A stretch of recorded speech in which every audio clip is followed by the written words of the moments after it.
আমার এই ভিডিওটিকে অনেকে মনে করবেন যে তেলবাজি, আবার কেউ মনে করবেন যে যৌক্তিক। বাট আমি একটা জিনিসে বিশ্বাসী যে শত্রুতার জবাব যতক্ষণ শত্রুতা দেওয়া হবে ততক্ষণ একটা দেশ রাষ্ট্র স্থিতিশীল হতে পারে না। দেখেন, ডক্টর মোহাম্মদ ইউনূস সরকারের অনেক উপদেষ্টাকে নিয়ে আমরা সমালোচনা করি, কিন্তু একটা কথা আছে, লাভ এট ফার্স্ট সাইট। তবে এটার একটা অর্থ আছে, আবার পাশাপাশি এটা বেশি দিন টিকে না।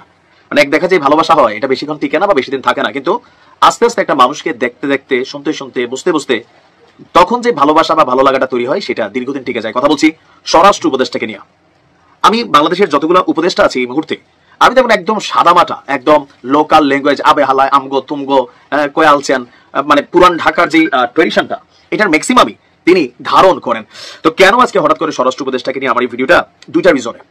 আজকে আপনারা জানেন যে বাংলাদেশের সাবেক প্রেসিডেন্ট আব্দুল হামিদ খান তিনি সকালে বাংলাদেশে পৌঁছেছেন। পৌঁছানোর পর তাকে গ্রেপ্তার নিয়ে বা তাকে গ্রেপ্তার করা নিয়ে নানান ধরনের বক্তব্য আসছে, কিন্তু তিনি খুব সুন্দর একটা বক্তব্য দিয়েছেন। আর এর পাশাপাশি কুরবানির সময় ওনার একটা বক্তব্য আমার কাছে ভালো লাগছে, যে উনি যে কুরবানি দিচ্ছেন এই কুরবানিটা তিনি ভাগে দিচ্ছেন, এক আনা তাও 90,000 বা সামথিং টাকা দিয়া। আবার একটা প্যারেড অনুষ্ঠানে গিয়ে একজন পুলিশ কনস্টেবলের সাথে তার যে কথোপকথনের বিষয়গুলো তিনি যেভাবে কথা বলছেন, আমার কাছে মনে হয়েছে যে উপদেষ্টাদের মধ্যে নিরহংকারী যদি শব্দটা আমরা যোগ করতে চাই সেটা হচ্ছে স্বরাষ্ট্র উপদেষ্টার। এমনকি সারা বাংলাদেশের বিভিন্ন জায়গায় তিনি চষে বেড়াচ্ছেন। এই ক্ষমতাটা সবসময়ের জন্য না, হয়তো অল্প কয়েকদিন পর নির্বাচন হবে, অনেক উপদেষ্টা হারাই যাবে, কিন্তু যে ভালো মানুষ তার কথাটা ভালোই বলতে হবে। তবে ওনাকে দেখা বোঝারই উপায় নাই ওনার ব্যাকগ্রাউন্ডটা কি। সকলেই জানি আমরা যে তিনি একজন অবসরপ্রাপ্ত সেনা কর্মকর্তা। বাংলাদেশ সেনাবাহিনী থেকে 3 তারকা লেফটেন্যান্ট জেনারেল হিসেবে তিনি অবসর গ্রহণ করেছিলেন।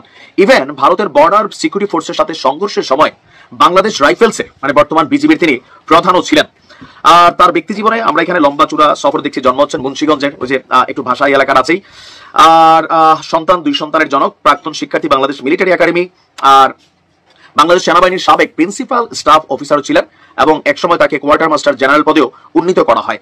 রাষ্ট্রপতির বাসভবন বঙ্গভবনে গিয়ে বাংলাদেশের রাষ্ট্রপতিকে জরুরি অবস্থা ঘোষণা করার কৃতিত্ব তাকে দেওয়া হয়, যে ঘটনার 2007 সালে সামরিক বাহিনীকে ক্ষমতায় আসে। কর্মজীবন লম্বা চূড়া, অনেকগুলা জাতিসংঘের সামরিক পর্যবেক্ষক স্টাফ হিসাবে 3টি ভিন্ন জাতিসংঘ মিশনে কাজ করেছেন। আর বিডিআর বিদ্রোহ 25 ফেব্রুয়ারি 2009 সালের বিডিআর বিদ্রোহে তার উত্তরাধিকারী মেজর জেনারেল শাকিল আহমেদ এবং তার স্ত্রী নাজদিন হোসেন শাকিল শহীদ হয়েছেন। এখানে অনেক কিছু আছে, যাই হোক। তবে আমার কাছে মনে হচ্ছে আর কি, দিন শেষে আগামী বাংলাদেশকে আমরা যেমনটা শত্রুতাপূর্ণ না, দেখেন স্বরাষ্ট্র উপদেষ্টার উপর অনেক চাপ আছে। একটা ভঙ্গুর পুলিশ বাহিনীকে তিনি হাতে নিয়েছেন। ইভেন মানে আমাদের আগের স্বরাষ্ট্রমন্ত্রীদের চেহারা টেহারার মধ্যে, বিশেষ করে আসাদুজ্জামান খান কামাল তিনি ছিলেন, মনে হতো যে বাংলাদেশের বাবা। উনি কথা যখন বলতেন মনে হতো যে জনগণ হচ্ছে মশামাছি। বাট বর্তমান স্বরাষ্ট্র উপদেষ্টার হাসিমা খামুক, লোকাল ল্যাঙ্গুয়েজ, অথবা সাংবাদিকদের সাথে যেমনি তিনি কথা বলেন বা বিভিন্ন সময় ওনার বক্তব্যগুলোকে অনেকে মনে করেন যে আরেকটু দায়িত্বশীল হওয়া দরকার, আরেকটু না। বাট আমার কাছে মনে হয়েছে সামহাউ একটা পজিটিভ পার্সন। বিশেষ করে ওনার ভিডিওগুলো যদি আপনি দেখেন, বিভিন্ন সময় যে আমরা ক্যামেরাতে ধারণ করা ভিডিওগুলো দেখি, সরল স্বীকারোক্তি বক্তব্য, পেসপোস নাই, অথবা কোনো একটা নিরপেক্ষ সরকার, অন্তর্বর্তী সরকার মানে নিরপেক্ষ সরকার, একজন নিরপেক্ষ সরকার যেভাবে কাজ করা উচিত স্বরাষ্ট্র উপদেষ্টা হিসেবে তিনি ওইভাবেই কাজ করছেন। তারপরেও মানুষ ভুল ত্রুটির ঊর্ধ্ব না, মানে ঊর্ধ্বে না, সবারই দুষ্গুণ আছে। ওনারা হয়তো 2-4টা কথা হইতে পারে, দুষ্গুণ থাকতে পারে, দায়িত্বের জায়গাতে অনেক কিছু উনি হয়তো পারতেছে না, কারণ বাংলাদেশ 13 জায়গা, সোজা মানুষের এখানে জায়গা নাই। তারপরেও আমি মনে করি ডক্টর মোহাম্মদ ইউনূস সরকারের মধ্যে অন্তত স্বরাষ্ট্র মন্ত্রণালয়ে যিনি এই মুহূর্তে কাজ করছেন, ওনাকে কৃতিত্ব দেওয়া যায়। পজিটিভ মানুষ, সাদা মানুষ, যতটুকু আমরা দেখছি আর কি।